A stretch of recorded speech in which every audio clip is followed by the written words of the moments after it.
Stellantis Cycling here. I'm going to show you 5 tips to change your extremely hard, difficult tires. Let's get into it. Alright, tip number 1, guys, is to use 2 tire levers. Hook one into the bead, hook it to a spoke, and then you'll get some more room underneath the wire bead to put in your other one. Sometimes these wire beads like to come back into the rim if they're really stiff. That's tip number 1. Alright, tip number 2, guys, you want to use your body weight to take off the tire. Alright, to position the tire lever so you could push down on it using your arms and your upper body and your weight. And no matter how tough that bead is, you'll be able to take it off. Tip number 3, partially inflate the tube so it doesn't pinch when you're putting on the tire.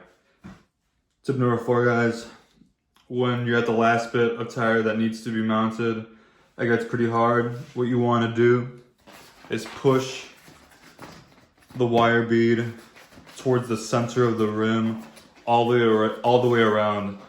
That way you create as much slack for yourself as possible.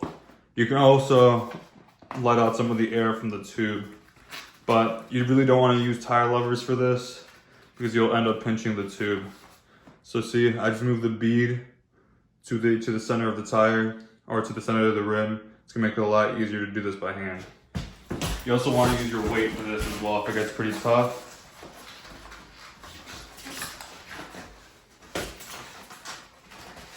But you should just be able to roll it on there when you create that much slack. So there we go. See? No tire bead needed, or no tire lever needed. And these are tubeless tires, so they're gonna have a pretty tough bead. Last tip, guys, you can go to the SRAM website to calculate your perfect tire pressure. You put in some specifications like your weight, the width of your tires, and whether or not you're running them tubeless, and you can get the right tire pressure. I usually rock max, but since I found that calculator, it's made my rides a lot better. So those are my 5 tips, guys. Hope they were helpful. If you guys have any other questions, let me know. If you're still having trouble, you can comment in the video and I'll give you some more tips. I've changed a lot of tires in my life, so I know how hard they can be. Alright, guys. Peace.